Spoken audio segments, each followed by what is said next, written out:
赎金，应当赎金。阿门。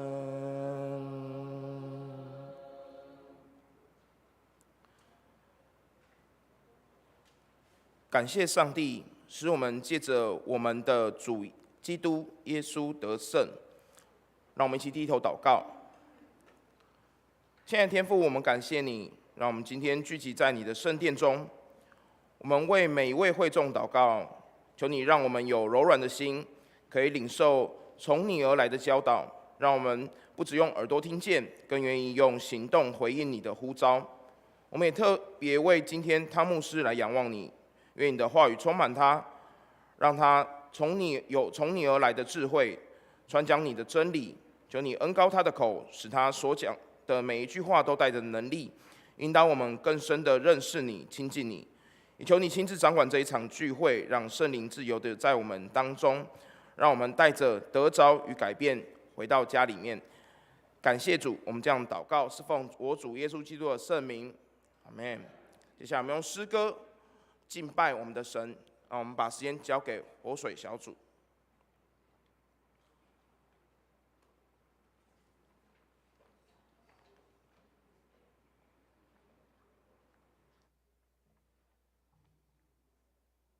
亲爱的弟兄姐妹，平安！平安！感谢神的恩典，让我们今天又可以一起在这里同心敬拜。让我们一起静下心，用渴慕的心来思想神平常还有在我们的生活里面是怎么样带领还有陪伴我们。那我邀请会众，若是身体许可的话，就可以从座位上站立，一起敬拜。那无论这周是过得如何，此刻我们的心情如何，让我们在这个时候单单的仰望神，放下自己，求神来光照我们的心。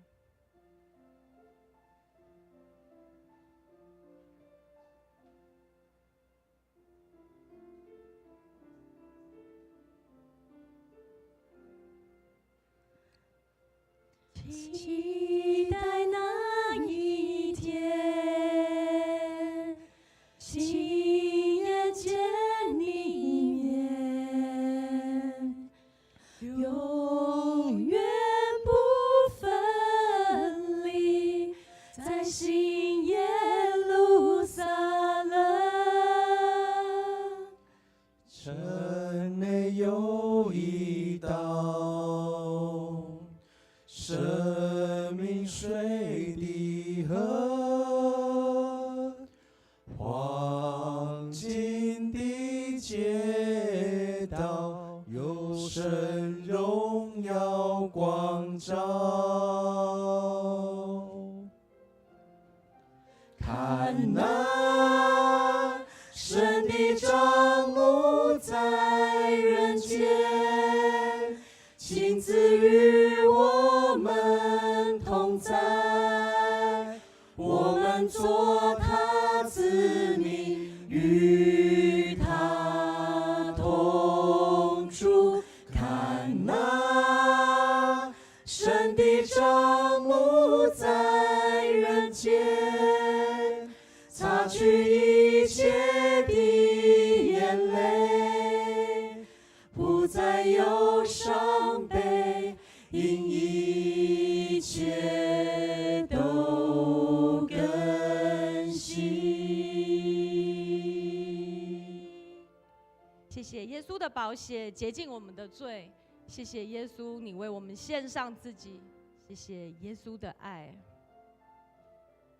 看哪，神的帐幕在人间，神要亲自与我们同在，做我们的神。他是使一切更新、赐生命活水的主。看那神的帐幕在人间，亲自与我们同在，我们做他子民，与他同住。看那神的帐幕在人间，擦去一切的眼泪，不再有伤悲，因一切都更新。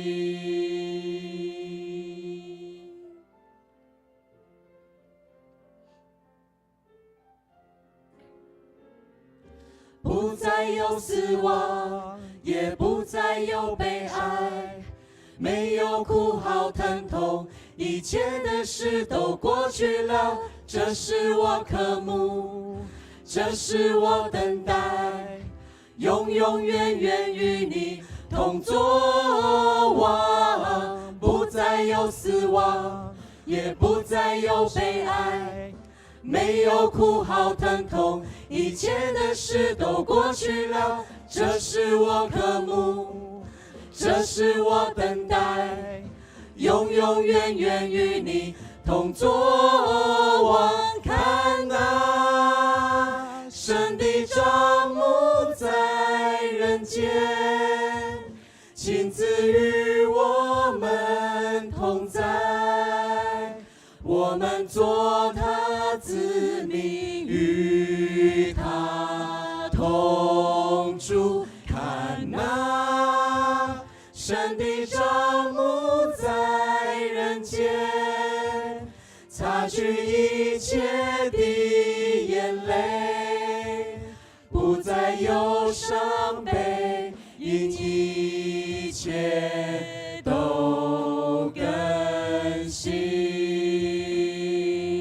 看那神的帐幕在人看间，那神的帐幕在人间，亲自与我们同在，我们做他子民，与他同住。看那神的帐幕在人间，擦去一切的眼泪，不再有伤悲，因一切都更新，因一切都更新，因一切都更新。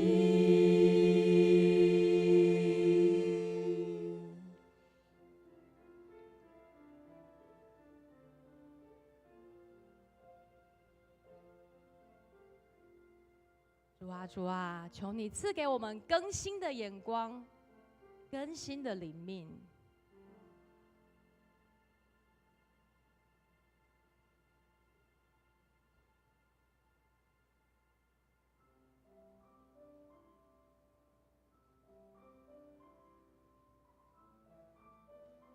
主啊，我们真的好需要你哦！谢谢耶稣，好爱我们。求主耶稣，你复兴我们的生活，复兴我们的心，正直我们的灵，使我们的生命靠主得胜。求主触摸我们，深深的触摸我们。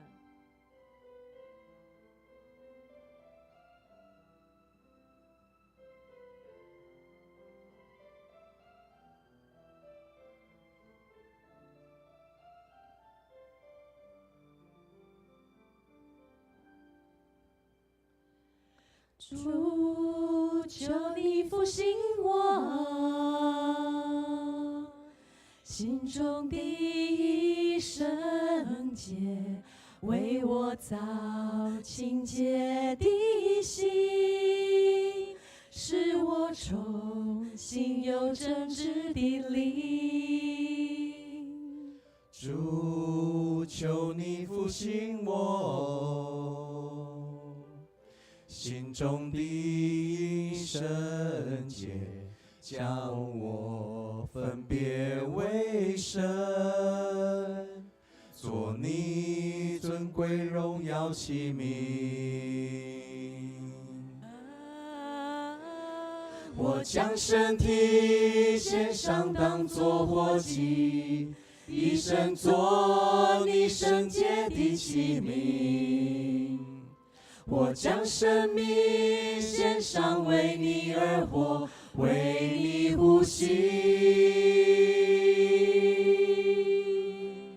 我将身体献上，当作活祭，一生做你圣洁的器皿，一生传扬基督的生命。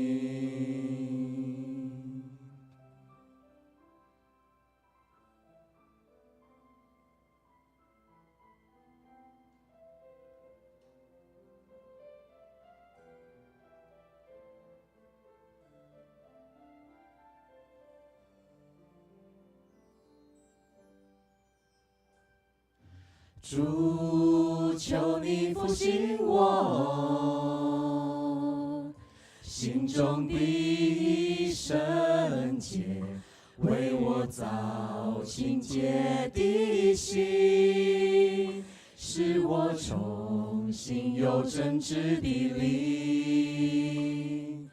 主，求你复兴我，求你复兴我心中的圣洁，将我分别为圣，做你尊贵荣耀器皿。我将身体献上，当作活祭，一生做你圣洁的器皿。我将身体献上，为你而活，为你呼吸。我将身体献上，当作活祭，一生做你圣洁的器皿，一生传扬基督的生命。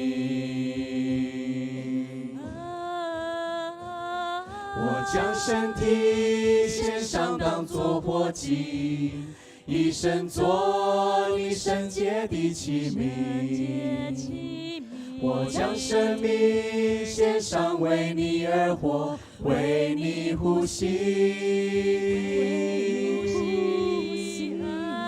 我将身体献上，当作活祭，一生做你圣洁的器皿，一生传扬基督的生命。我将身体献上，当作活祭，一生做你圣洁的器皿，一生传扬基督的生命。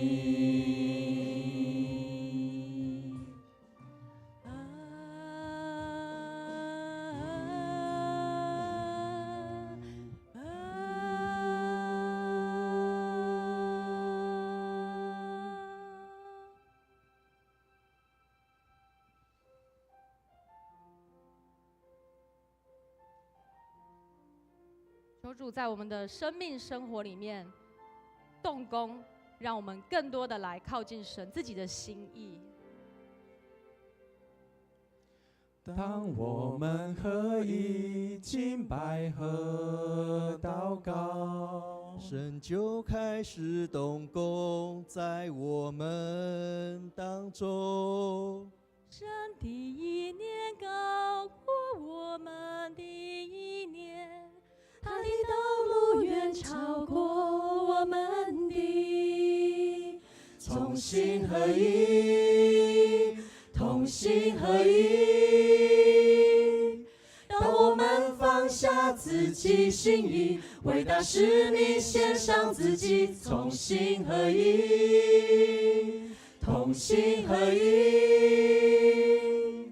让我们先求神国合一，不分彼此，同心向前行。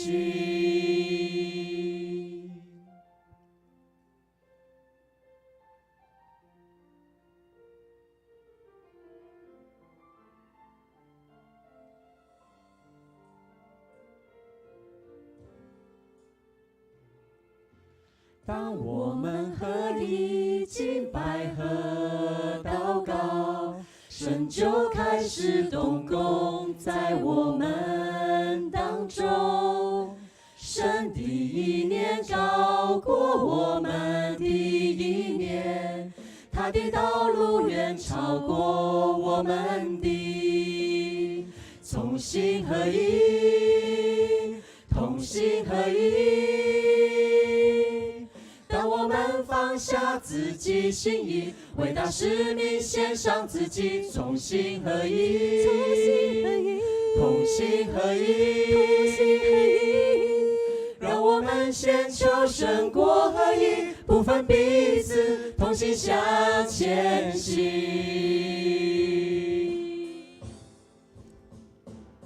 向着世界为主发光，合一寻求神国度蓝图，不在乎自己，体贴神心意，使用我们走遍世界各地。同心合一，同心合一。当我们放下自己心意，为那使命献上自己，同心合一，同心合一，同心合一。让我们先求神国合一，不分彼此，同心向前行。让我们先求神国合一，不分彼此，同心向前行。我将身体献上，当作活祭，一生做你圣洁的器皿。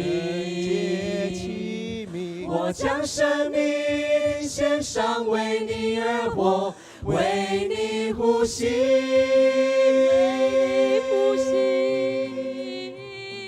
我将身体献上，当作活祭，一生做一圣洁的器皿，一生传扬基督的生命。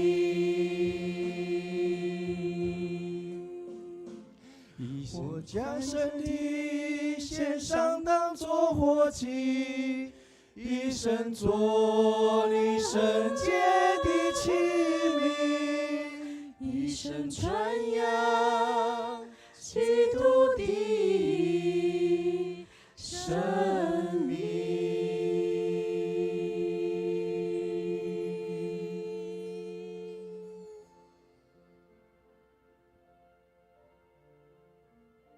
谢谢耶稣先爱我们，使我们可以被神陆续的在生命里面被更新，让我们靠主彼此的来相爱，彼此的来相爱，保守圣灵所赐合而为一的心。主啊，主啊，愿我们一生为主所用，我们所倚靠的神，也就是那使我们复兴的主。阿们。让我们一起用使徒信经来宣告我们的信仰。会众请。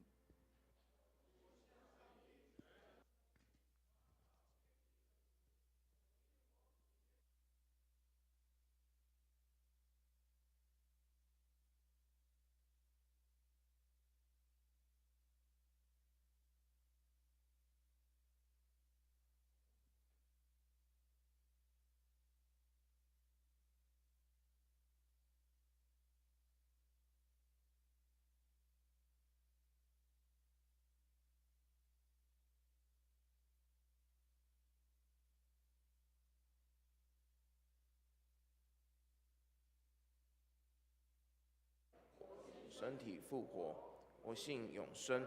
阿们。荣耀颂。但愿荣耀归于父子圣灵，父子圣灵。起初这样，现在这样，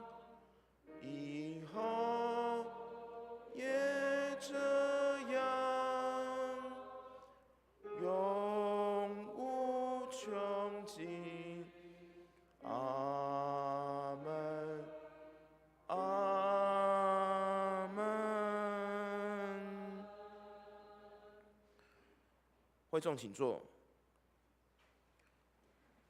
今天的起应文在诗篇第148篇1至14节，由会众来起看白色的经文，由诗会来印是黄色的经文。诗篇第148篇1到14节，请们要从天上美耶和华，在高处上赞美他，他的众使者都要赞美他。日头月亮，你们要赞美他。天上和天上的天和天上的水，愿这些都赞美耶和华的名。他将这些立定，直到永永远远。所有在地上的火与冰雹、雪和雾气，大山和小山，野兽和一切牲畜，世上的君王和万民，少年人和处女，老年人和孩童，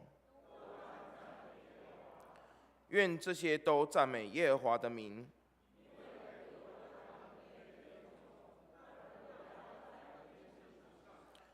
他将他百姓的脚高举，就是与他相近的百姓。我们一起你们要赞美耶和华。公祷一下，我们为世界跟社会祷告。我们为中南半岛国家辽国祷告，愿基督信仰能进入文化生活中，国家百姓能够更认识基督信仰祷告。我们为台湾卫理公会中部教区台中卫理堂黄建章牧师为教会奉献充足，为教会更在地更加得人，牧者同工身心健康祷告。我们为世界战乱之地求平安，求主止息中东乌俄战争的战火和冲突，愿和平与平安早日降临。我们求主帮助我们在信仰中更加坚定，将那从主而来的喜乐分享给周围的人，让我们每一天都因着祷告经历主美好的同在。我们一起用主祷文来祷告。我们在天上的父，愿人都尊你的名为圣，愿你的国降临，愿你的旨意行在地上，如同行在天上。我们日用的饮食，今日赐给我们，免我们的债，如同我们免了人的债，不叫我们遇见试探，救我们脱离凶恶。因为国度、权柄、荣耀，全是你的，直到永远。阿们。接下来，我们今天的经课，请刘小平姐妹为我们攻读。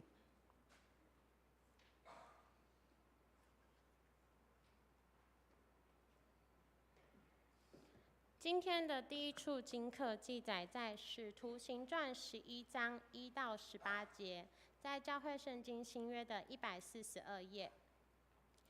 《使徒行传》11章1到18节，翻到由我来为大家攻读。使徒在犹大的众弟兄听说外邦人也领受了上帝的道，及至彼得上了耶路撒冷，那些奉割礼的门徒和他争辩说：“你进入未受割礼之人的家，和他们一同吃饭了。”彼得就开口把这事挨次给他们讲解说：“我在约帕城里祷告的时候，魂游向外，看见异象，有一物降下，好像一块大布，系着四角，从天坠下，直来到我跟前。我定睛观看，见内中有地上四足的牲畜和野兽、昆虫，并天上的飞鸟。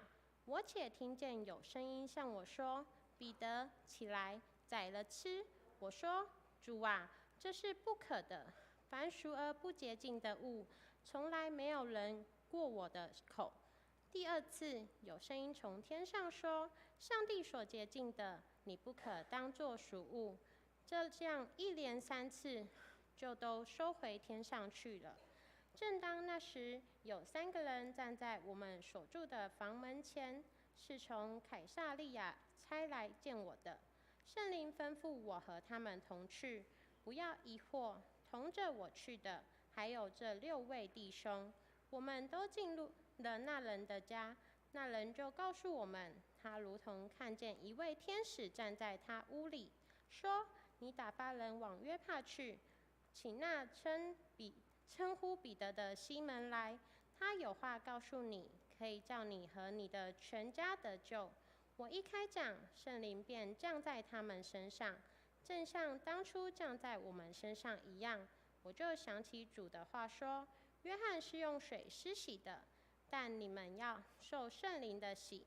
上帝既然给他们恩赐，像在我们信主耶稣基督的时候给了我们一样，我是谁，能拦阻上帝呢？众人听见这话，就不言语了，只归荣耀与上帝，说：这样看来，上帝也赐恩给外邦人，叫他们悔改得生命了。第二处经文记载在启示录21章1到6节，在教会圣经新约的287页。启示录21章第1节，我又看见一个新天地说，因为先前的天地已经过去了，海也不再有了。我又看见圣城新耶路撒冷由上帝那里从天而降，预备好了，就如新妇装饰整齐，等候丈夫。我听见有大声音从宝座出来说：看啊，上帝的帐幕在人间，他要与人同住，他们要做他的子民，上帝要亲自与他们同在，做他们的上帝。上帝要擦去他们一切的眼泪，不再有死亡，也不再有悲哀、哭嚎、疼痛，因为以前的事都过去了。坐宝座的说：看啊，我将一切都更新了。又说：你要写上，因这些话是可信的，是真实的。他又对我说：都成了。我是阿拉法，我是俄梅嘎，我是初，我是终。我要将生命泉的水白白赐给那口渴的人喝。以上是今天的经课。谢谢小平姐妹，接下来我们来读经的经文是以赛亚书54章1至3节，由我来攻读。以赛亚书54章1到3节，你这不怀孕不生养的要歌唱，你这未曾经过惨难的要发声歌唱，扬声欢呼，因为没有丈夫的比有丈夫的儿女更多。这是耶和华说的。要扩张你的帐幕之地，张大你居所的幔子，不要限制，要放长你的绳子，坚固你的橛子，因为你要向左向右开展，你的后裔必得多国为业，又使荒凉的城邑有人居住。以上是神的话。接下来我们请诗班献诗。献诗的曲目是《我的平安》，请诗班。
谢谢诗班美妙的歌声，愿一切荣耀颂赞归于我们的神，也愿每位会众带着一颗平安的心回到家里面。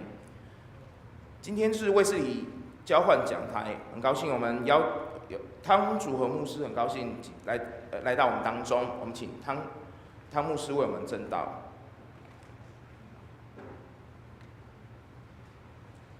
亲爱的弟兄姐妹平安。这是属神的日子，我们又在其中欢喜快乐，好不好？跟你旁边说，愿上帝平安临到你。我们很开心听到诗班所献的平安，上帝是给我们平安。愿上帝早晨平安临与我们同在，让我们享受在这样的敬拜里面。今天我很开心，透过约翰卫斯理讲台来到龙观堂。这是我第2次来，以前你们旧的那个我很多次来过，你们新盖好的教育大楼，最新的时候，许志强牧师也那时候在那里服侍，我也住过，很可惜后来就拆掉了。所以我们今天也透过以赛亚书54章1到3节，跟大家一起来分享，愿上帝继续扩张龙观堂的境界，愿上帝国度继续扩张在这里，也让龙观堂成为这地百姓的祝福。我们真的为这个堂会来祷告，更愿意这个堂会是一个祷告的殿，把这样的福音传到地极。我们一起来祷告。天父，我们谢谢你，早晨我们降服在你面前，愿主你赐下平安临在我们当中，好让我们在这里领受上帝的福音的时候，心里充满喜乐，有满足的这样欢喜的心。天父，你再一次赐福在你面前的众弟兄姐妹。早晨我们俯伏在你面前的时候，愿圣灵再一次的引导浇灌在我们当中。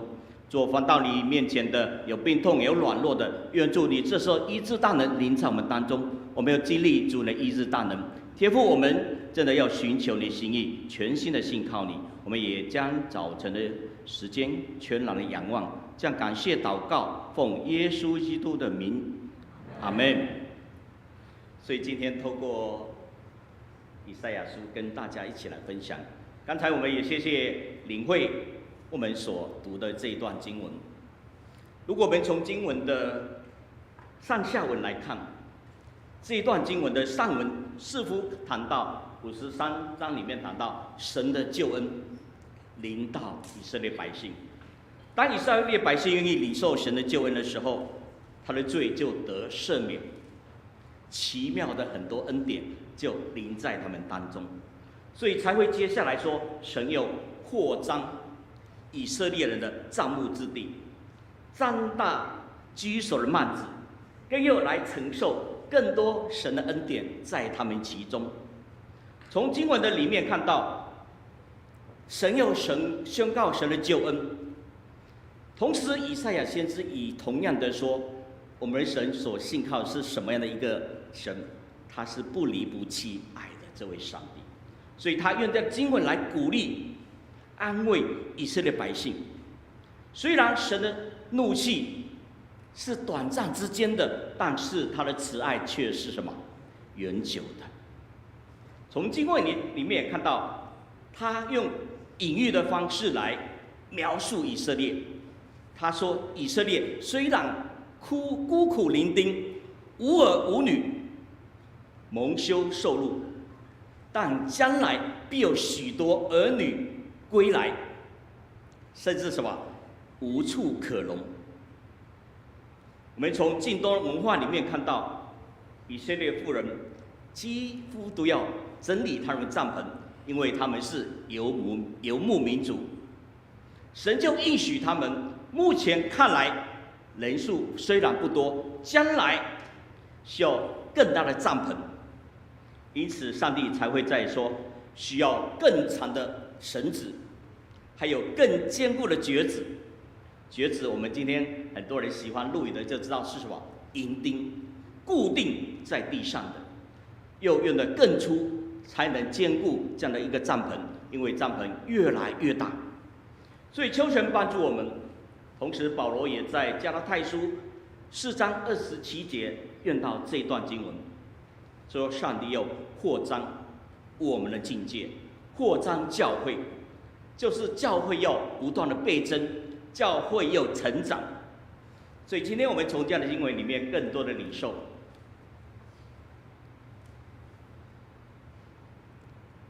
今天我们知道，我们在这样一个山西非常繁华发达的时代，你们家电脑有没有更新？如果没有更新，我们知道跑得很慢，对不对？有时候一直在转，就是没办法。所以我们需要更新，电脑需要更新，才会怎样处理得更快，更多的可以很多软体可以应用，所以我们才会感觉到我们使用电脑的时候好神奇，心情非常的好。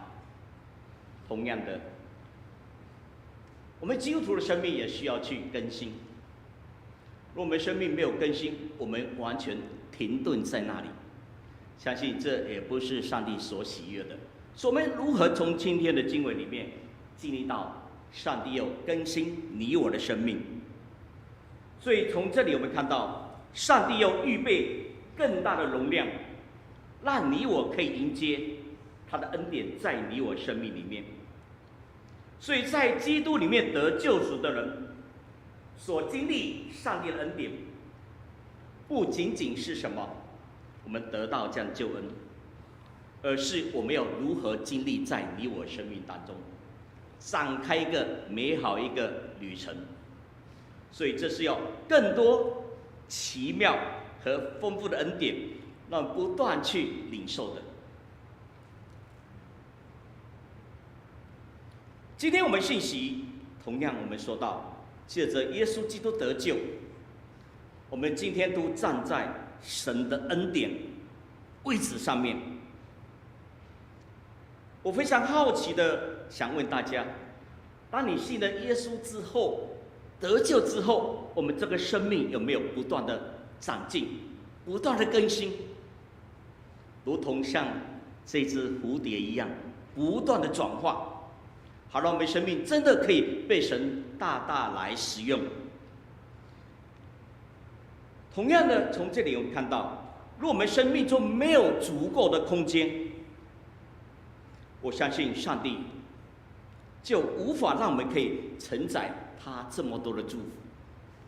所以从今天我们在这里更要恳求恩主继续施下，直到丰富的恩典充满在每一个弟兄姐妹的生命当中。所以今天我们一起来反思这段经文。不好意思，好像不太会动，是吗？抱歉啊。这里这段经文的反思是说，我们如何扩张帐幕之地，张大居所的幔子。意思是说什么？在我们生命当中又预备足够的空间，领受上帝毫不保留的赐下恩典。所以我相信我们每个人，从年轻到老，我们都有远大的理想，雄心万丈。像我也是一样，从年轻的时候就想，哇，我要很快赚到很多钱。以前的100万，在我们那个年代，100万几乎可以买到一栋房子，100万1桶金。但是现在的100万真的好像没办法买到一个小小的套房，几乎也买不到了。所以我们心中的意念决定我们生命的疆界。当我们心想事成，如何思量，事情就如何成就。我们心细如丝，心中思想细腻的人，做事就会怎样？非常小心翼翼的。人家都说女生的心非常细，对不对？男生就说粗心大意。反而我们如何从信仰里面去更深体会，如何带出生命，带出思想，带出力量。这种力量是什么？上帝所赋予给我们的信心。所以经文里面也谈到箴言书4章23节，他说：“你要什么？你要保守你的心，胜过保守一切，因为一生的果效是由心发出来的。”今天我们如何扩张你我生命的领域，更新的临到我们的生命当中？罗马书保罗也同样跟我们说，不要效法这个世界，只有心意更新而变化，就我们查验何为神的善良、纯可喜悦的旨意。所以从这里领受两个重点是什么？我们如何向上帝来委身？我们如何心意被更新？因为唯有新的动机委身于上帝，并且有新的心意，才能经历一切新的生命，过一种新的生活。所以今天我们约翰卫斯理的这样的一个更深的这样的主日，我们一起来思想。尤其在1738年5月24号，在爱德门街，就在这个一个晚上，弟兄会莫拉维的弟兄邀请我们的会主约翰卫斯理去参加他们的聚会。约翰卫斯理原本不是很想去参加的，但是很奇妙，就在他愿意去那一刻参加这一场聚会的时候，圣灵大大温暖约翰卫斯理的心。从那一刻开始，他就体会到上帝与他同在，经历生命的更新。我们的会主约翰卫斯理22岁就已经当上牧师了，但是他就是没有得救重生的一个确据。以致神的生命无法在他生命当中来扩张。很感谢神，尤其在这样的一个夜晚，神的灵触动他，从那天开始，他的心就更火热起来。他同样的跟他弟弟查理·卫斯理分享说：“哇，我昨天大大被圣灵充满。”他弟弟查理·卫斯理也跟他说：“对的，我昨天反思也是一样，圣灵大大的温暖我的心。”从此之后，这两个兄弟就大大的在英国各地为主传扬福音。今天我们很多所唱的诗歌，查理·卫斯理为我们留下7000多首的诗歌，不管普天颂赞，不管我们所唱的联合崇拜诗集里面的，我们都会唱到查理·卫斯理为我们所留下的美好的诗歌。所以看到上帝如何感动的临到约翰卫理的时候，他深深知道他是一个罪人，他愿意放下自己，除去他的老我。就因为他愿意除去他的老我那一刻，圣灵充满了他，生命得着永生，大大复兴英国的运动，福音运动，改变整个英国属灵的氛围。当时英国的社会是非常腐败的，因为很多是低阶层的矿工的，或是这些庶民，他们基本是没有机会进到教会来聆听神的话语。所以约翰卫斯理有这样感动，进到街上布道，进到田间布道，感动无数的这些最基层的百姓。当他们生命被翻转更新之后，他们不再上夜店，不再上夜总会，他们成立小组班会、查经班。所以看到这样的运动复兴在英国的时候，他们不止这样，他们甚至要把福音传到美国，后来传到台湾，对不对？转到中国，后来才到台湾。所以今天看到一个生命如何被翻转之后，这样的震撼力，这样的爆炸力，就如同彼得一样。如果你会在约翰福音里看到他生命是怎样，还在加利利海来捕鱼。最后耶稣说：“你爱我吗？你爱我吗？你爱我吗？”因为之前彼得3次的不认主耶稣，所以主耶稣挽回他的心，让他可以重新振作起来。耶稣对他说：“年轻的时候你可以随欲所为，如今年老了，你要怎么样来服侍神？不是你要的，就可以，上帝又绑着你。”所以当那一刻开始，他心被柔软的时候，我们就看到使徒行传里面的彼得完全颠覆，完全不一样的人。他可以一场布道会里面可以让3000人来信耶稣。你期待你的生命被翻转，期待你的生命也可以去分享福音的生命吗？成为一个有影响力的人。我们常常问我们自己：上帝，你今天呼召我，我可以为你做什么？我可以拿什么来报答你？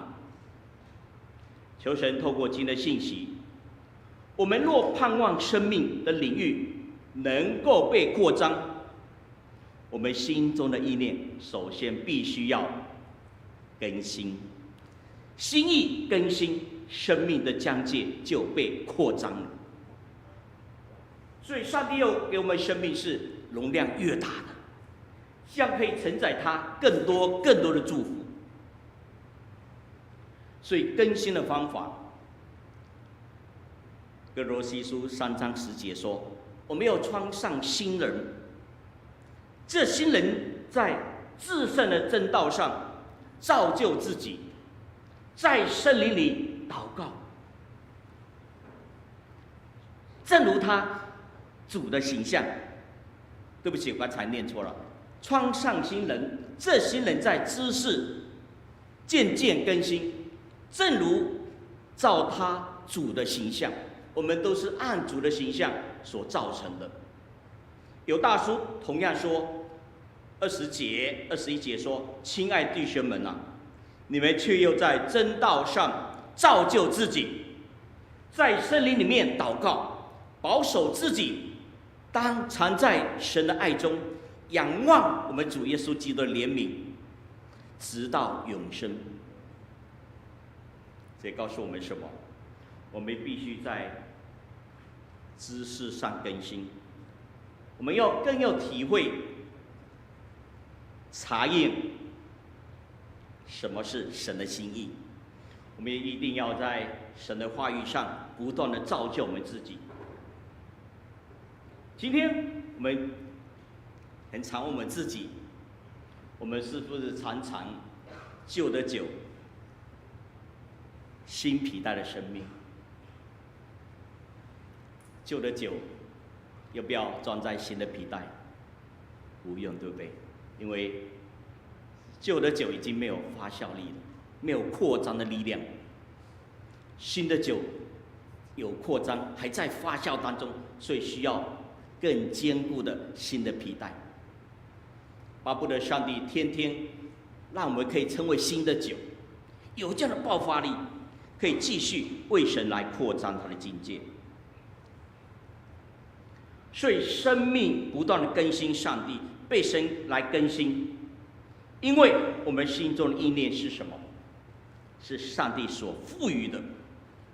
我们常常都活在很多我们老我里面、旧我里面。牧师也是很软弱的，每个人都没有完全没有办法十全十美的，每个人都有自己的个性、性格。老我，对不对？我们希望我们愿意不断被神来调整我们、更新我们。年轻时候的我，个性很急躁，脾气暴躁。如果问师母，就很清楚。但是因为神不断的修剪，不断的在我生命里面一点一点的修剪，所以今天的我可能会变得比较温柔一点，个性也不断的因着年岁的关系，也知道开车不能开得这么快。以前常常喜欢怎样，黄灯还是一样冲过去，是我们常常是这样，哇，黄灯时候赶快冲过去。现在我们就会想说慢下来。这神不断在你我的生命里面不断来更新我们的时候，我们知道我们愿意让神来带领我们，所以求神来帮助我们更新你我的心意。所以新的生命一定要什么？被神来更新，不断的被神来更新。所以今天我也很愿意来挑战我们自己，不断在我们生命里面愿意下更多功夫，什么？来读经。今天我们教会也推行朗读圣经，就邀请弟兄姐妹每天朗读圣经。我们设计一个群组，邀请愿意朗读的圣经的弟兄姐妹，每天读一篇。我们会设定好，从创世纪开始，每人轮流每天念一篇。现在我们已经念到4世纪了。一开始我们先有们执事同工先开始，从新约马太念到启示录，已经全部念完。后来我们就鼓励我们教会弟兄姐妹一起来参与，所以目前我们有20多位，每天都会轮流在我们逢甲卫理堂的群组里面来轮流读圣经，来亲近神。耶利米先知说，我们要天天要吃神的话，所以有神的话是宝剑，可以帮助我们抵挡一切属灵的征战。所以我们今天也不断挑战我们自己，更新的生命。我常常问我们自己，我是一个男人，我是一个先生，我是个丈夫，我们有没有爱我们的妻子？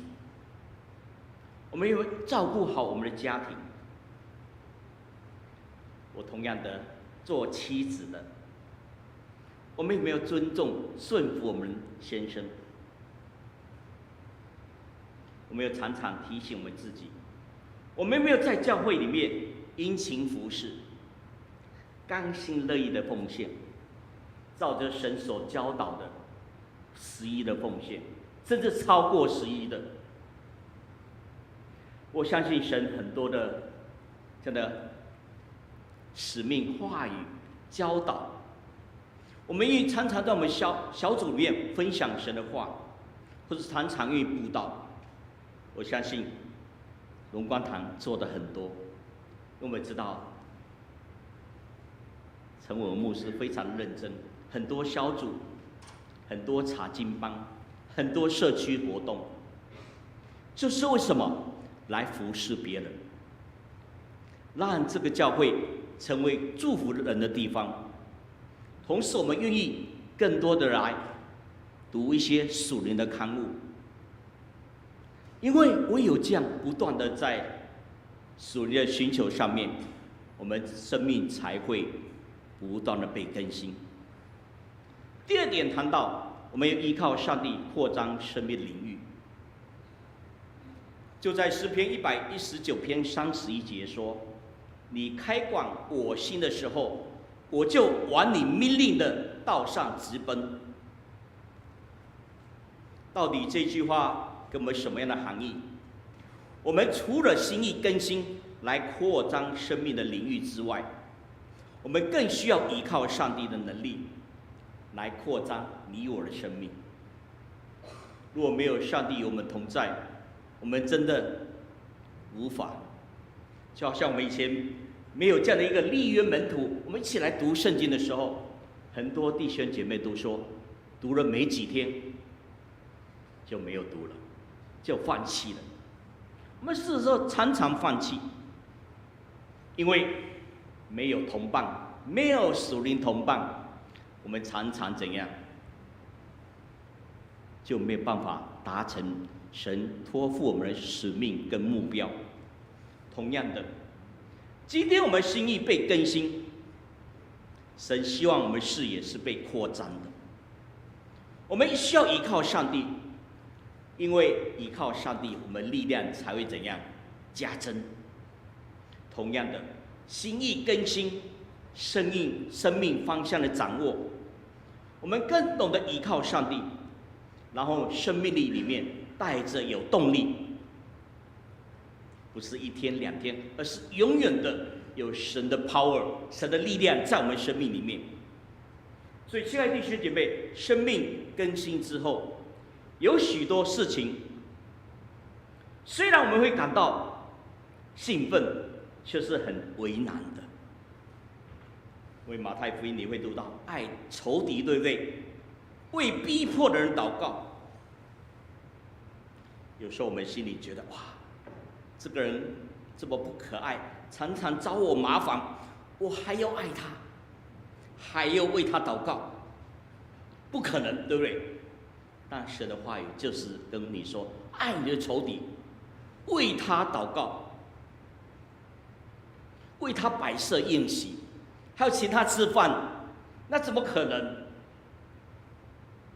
同样的，我们愿意我们妻子来舍命吗？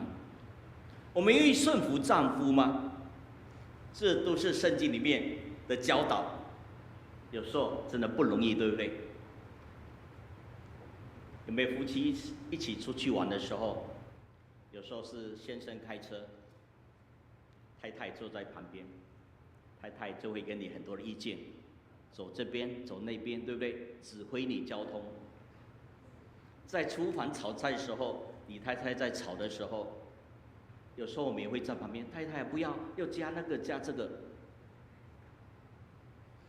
有时候我们就这样，没有把主权交在太太手里，所以我们出去的时候开车的时候，太太也没有怎样，主权交在老公身上。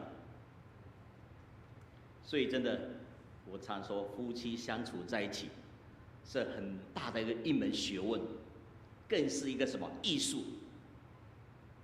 我常常在我教会里面跟我们年轻的这些夫妻们讲，刚结婚的时候真的很不习惯，对不对？很多因为两个家庭背景不太一样，结果相处在一起的时候，谈恋爱很相爱，对不对？你侬我侬，却相处住在一起的时候，哇，问题怎么变这么多？很多生活里面的杂事，挤牙膏、脱袜子，然后一大堆。炒菜到底又用葱、洋葱、蒜头，还有很多姜，因为我们生长背景不一样。有没有听过一个故事？有个媳妇嫁到一个婆婆家里面，没事煮鱼的时候，总是把鱼头剁掉。后来这位婆婆就非常好奇的问这位媳妇说：“你为什么很习惯的把你的鱼头剁掉？”她说：“我在跟妈妈炒菜的时候，因为我们家里的锅子就很小，如果鱼头没有剁掉，几乎没办法煎那一条鱼。习惯养成，结果嫁到婆家的时候，依然煎鱼的时候把鱼头剁掉。”真的故事，所以感谢神，让我们在神的教导下，让很多思维，让很多不合神意的，从我们生命里面一样一样的被拿掉，愿意的放下我们自己，让我们活得更怎样轻省，更怎样更开心，对不对？期待我们每个人因着耶稣的改变，我们可以活得更喜乐，更有盼望，好不好？跟你旁边说，又喜乐，又有盼望，因为我们是属神的儿女，我们有不同的眼光来看待我们的人事物。我也常常提醒我自己，也告诉我身边的人，我们是基督徒，我们是活见证。因为很多外邦人或是还没有信耶稣的，常常拿着显微镜来看，哇，牧师你的一举一动，哇，基督徒都是很善良，对不对？在你们思维当中，哇，牧师是圣人，牧师不能做错事，对不对？牧师是住在什么？有本书说，牧师住在什么玻璃屋里面，完全透明的。求神怜悯我们，有时候我们也是会做错事，对不对？因为没有一个人把握不会做错事。圣经里面也说什么，彼此相向，没有好人，对不对？彼此相向，没有好人。所以感谢神，但是我们因为神给我们这样的一个话语教导，我们努力，因为基督徒要在成圣道路上不断竭力的寻求，不断努力的往上爬。我们真的要很认真，做一个让人眼中觉得我是一个不错的人。唯有靠着神的帮助，我相信我们人每个人都可以办得到的。同样，保罗他是如何一个生命？保罗是一个非常优秀的罗马公民，他是一个富家子弟，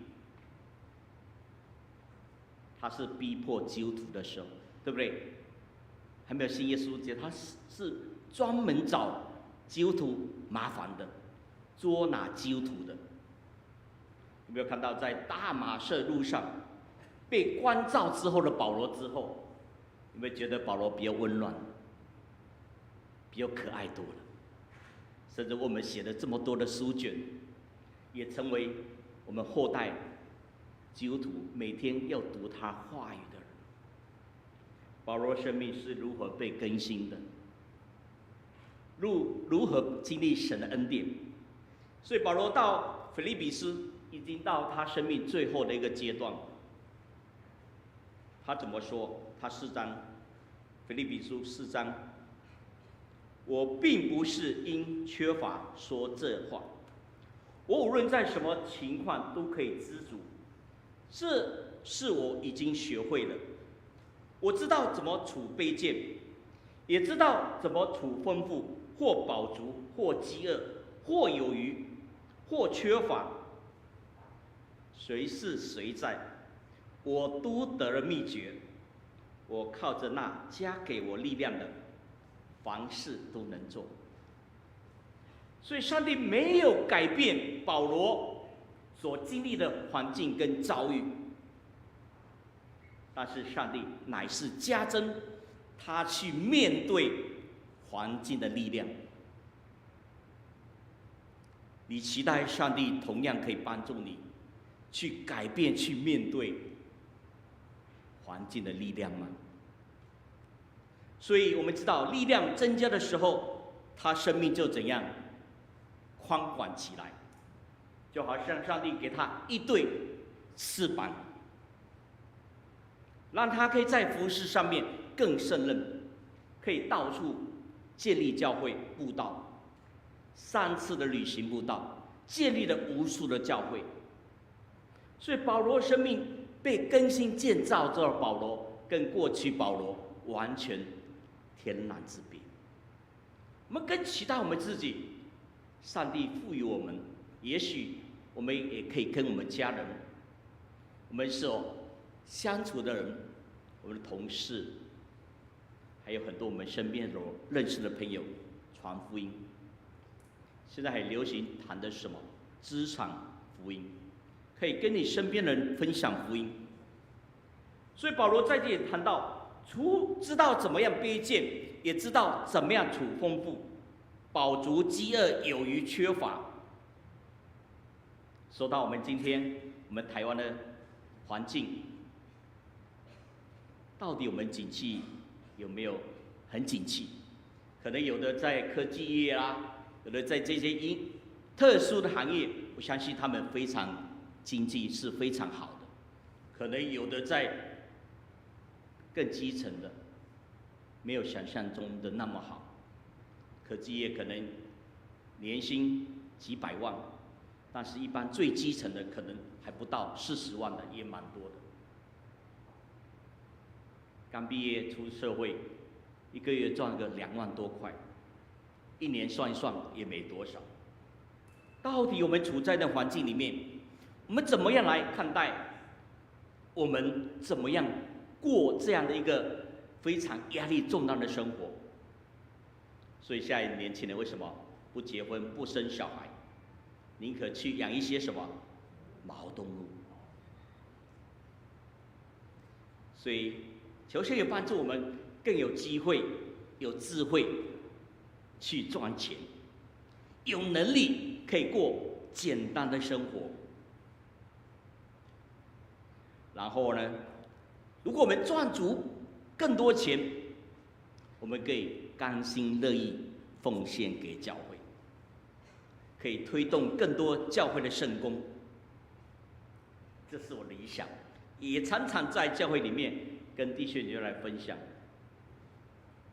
因为我们会主，他说他愿意去赚更多钱，把钱奉献给教会，让教会来做圣工。所以，亲爱的弟兄姐妹，上帝并没有颁布许多对我们而言不可能的旨意，要我们去实行。我们同时也知道圣经当中的教导，对我们的天性、习惯、想法而言，是一种非常艰难的挑战，却是一种什么机会？怎么说呢？因为上帝要我们离开那个小小的水井，让我们生命可以奔驰于更宽广的天地间。上帝不希望我们属他的儿女是一株什么井底的小蛙。我们又怎么样让上帝扩张我们生命的境界？所以，上帝以他的话语扩张你我生命的领域，再以他的力量加增给我们生命的动力。如果没有上帝赋予我们动力，我们这个人就很懒散，对不对？什么不想动，就是不想动，因为有神的能力加添在你我生命当中，就有这样动力，有小组动力，有传福音动力，有跟人家分享福音动力。今天很高兴来到你们当中，有很多我认识的林继博老师哈。聂大神还有龙明兄，我们都是很多在以马舞狮这样的一个营会当中，我们认识的。不晓得你们当中有没有人都参加过以马舞狮？有没有举手一下？哦，感谢神，很多人参加这样属灵运动也是一个什么动力？因为在营会当中，生命被激励，然后怎样？我们愿意被神使用。有人说，以马是一个神秘的团体，不是，是一个属灵成长的一个旅程而已。我们可以享受在这4天3夜旅程里面，沉浸在神的爱里面。所以以后有这样的以马舞狮这样的活动的时候，鼓励大家多多参与。所以求神帮助我们，让他的话语不断扩张我们生命领域。再以他的力量加增给我们，所以最后的结论是什么？我们每一个属神儿女一定要有盼望，因为基督的恩典是充充满满的，他赋予我们扩大生命的容量。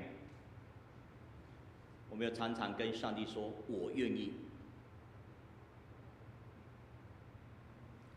以赛亚先知最有名的一句话说嘛：“主，我愿意，我在这里，任你来差遣我。”我常常被这句话来感动。我愿意，任你来差遣我。所以今天我才会站在这个台上，跟你们分享神的话。我应该是说我在人生下半场42岁才去报考神学院。我是比较慢被神呼召，但是我知道神就是这么爱我，但是就不想踏出那一步，因为我喜欢在我的习惯的生活模式里面，喜欢在我的生活的舒适圈里面。很多时候我们是不是这样？因为我们很自私，我们不想被神使用。只有我们愿意被神使用，生命更新，神就会继续扩张你我生命的境界。透过神的话语，依靠神的扩张生命领域，借着神的恩典。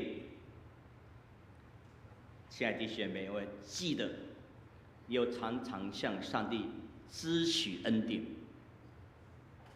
因为上帝早就把恩典赏赐给你，你都没有跟神要。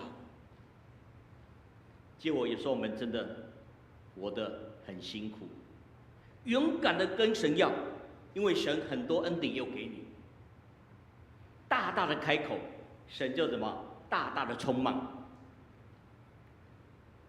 所以感谢神，因为这样让我们愿意顺服神带领，神就将他道在你我生命当中成为肉身。所以这是什么？神的凭据，神的保证。感谢神今天透过这样的话语来勉励我们，也让我们真的知道上帝是爱我们的，他对你我的爱永远是没有改变的。我们一起来祷告。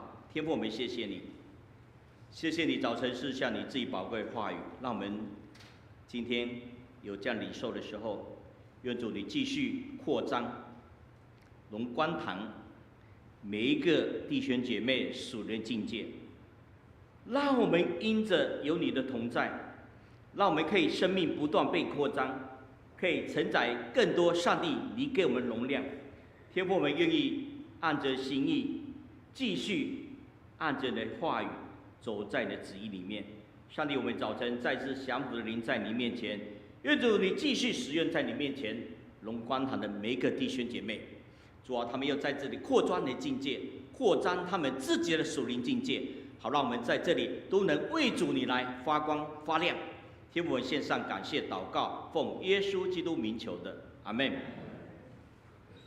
谢谢唐牧师的正道，也愿每位弟兄姐妹能够云端下载主的恩典啊，作为我们韧体，常常让我们韧体更新啊。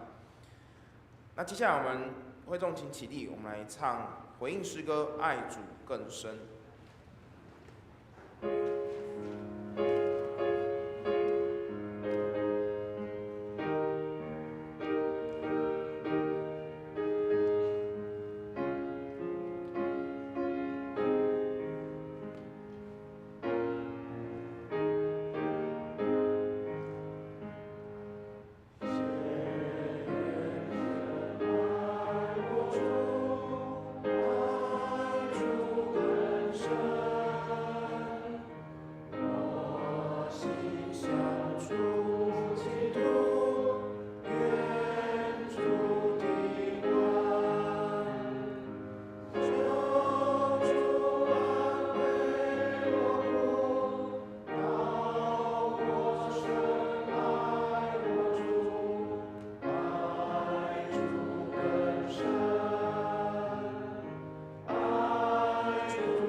会众仍然站立，我们请司线同工到台前来，让我们一起做奉献的祷告。亲爱的天父，求主能够让我们常常感受到你的同在，常常更新我们的心灵，让我们不只是自己能够更新，也能够透过我们影响到周围的人。现在我们将由你而来的金钱献上，作为主你的圣工使用，求主亲自祝福。这样祷告，感谢奉主我主耶稣基督的圣名，阿们。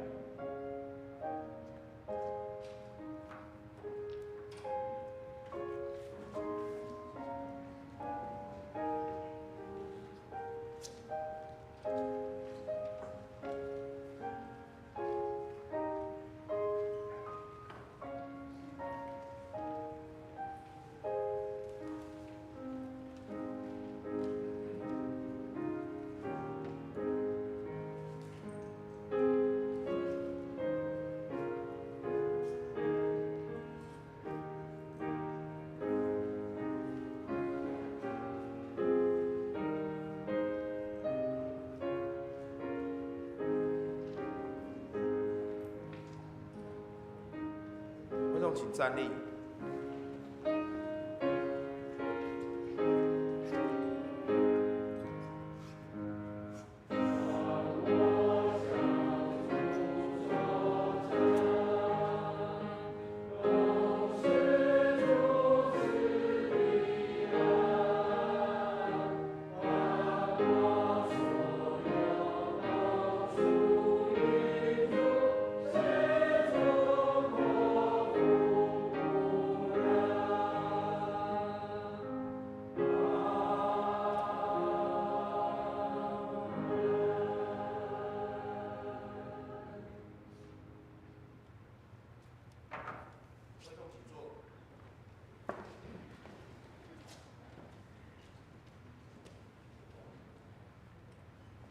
今天有我们来到我们当中的新的朋友，是慈美姐的姐妹，从美国回来的。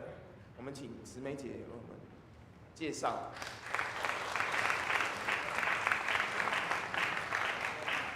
这是他们的姐妹，谢谢。一次欢迎，永远欢迎，请坐，欢迎你们来到我们当中。接下来我们一起来唱《我们成为一家人》。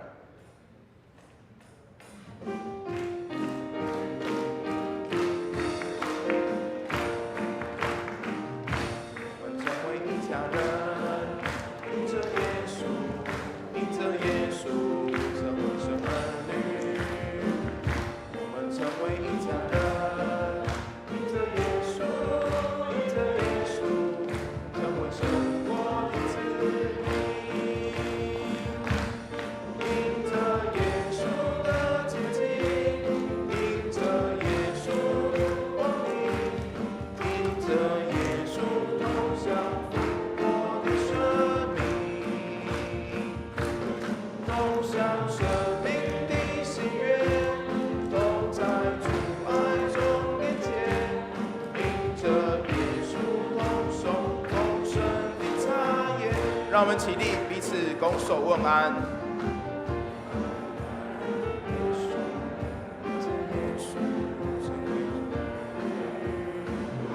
我们成为一家人，因着耶稣，因着耶稣，成为神国的子民。耶稣的接近，因着耶稣入光里。因着耶稣共享复活的生命，梦想生命的喜悦，在主爱中遇见，因着耶稣同手丰盛的产业。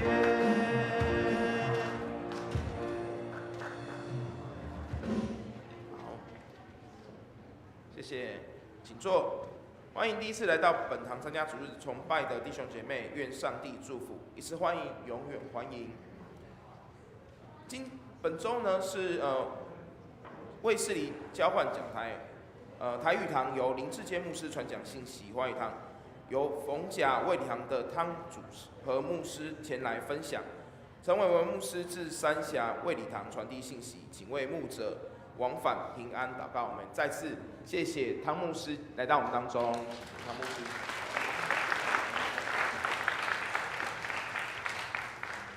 下周主日，华语堂将由我们的淑渊传道分享信息，请为淑渊传道的信息分享及淑渊传道今年毕业后参与印尼教会华人事工祷告。5月25号主日后1点半也将召开60周年筹备会议，请相关同工参加。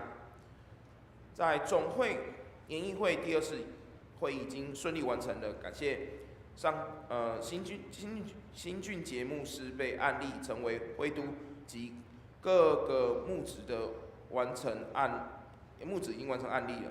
那请弟兄姐妹为总会新任的会督祷告，也为各牧职案例感恩。本堂的传道潘辉珍传道已经加入我们堂会了。那25号将颁发传道的聘书，欢迎弟兄姐妹观礼，并请弟兄姐妹遇见辉珍传道的时候可以say hello。那他现在有在学青在聚会，所以今天现在大家还没有看到他，等一下他就会出现了。接下来第6点，我们端午节5月31号周六办公室休假1天，并且当天的所有的活动都会暂停，请弟兄姐妹知道。然后如果有紧急需要联络的，请可以拨陈牧师的手机。那么第7点就是，目前我们已经有传那个60周年的堂庆信息在大家的群组当中了，那也可以邀请大家好朋友来参加。那我们在1楼也会有实体的纸本，那可以跟着电子档一起使用哦。那么第8点，请为教会进入60周年，这个成为祝福、充满希望的这个祷告哦。那希望教会可以进入新的一季，进入新的一季的新的盼望。然后这个时间是6月22早上的联合崇拜，那早上是9点半，请大家了解哦。那么第9点是高雄场2025的敬拜音乐会研习会是6月7号星期六早上的10点到下午3点，那在高雄卫理堂，因为这是不需要报名费的，如果大家欢迎大家邀请朋友参加哦，那活水这边可以一起动员参加。那么因为它是不需要报名费，但它有帮你们预备了中餐。那如果无法出席的话，请预先告知。再来是总会的青少年施工 MYF， 那在7月3号跟7月5号在东势林场。那他的报名的资格非常广，从国小6年级到30岁以下的社青都可以参加。那么这个我们在大学跟大学以下大学及含大学以下会补助1半，那社会青年的话就没有补助了。那请大家可以有需要的可以到办公室去报名。那么最后11点是请继续为教会的复兴守望祷告，邀请弟兄姐妹参加星期4晚上7点半的查经祷告会。那还有补充一点，就是如果母亲节的礼物就1瓶油还没有领取的话，可以到下面的办公室领取。那麻烦大家，如果还没有领取的，可以赶快去。好，接下来我们请会众请起立，我们来唱3一颂。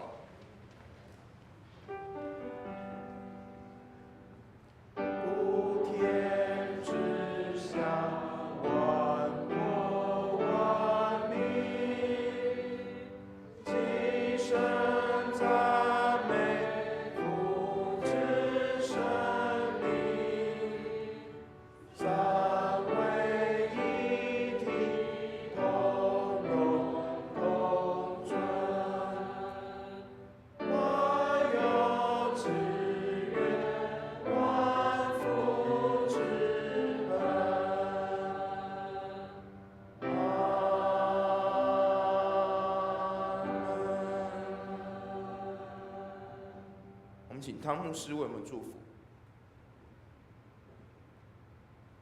亲爱的弟兄姐妹，我们一起来领受上帝祝福。愿主耶稣基督的恩惠、天父上帝的慈爱、圣灵感动和交通，常与你们众人同在，从今时直到永远。阿门。阿门颂。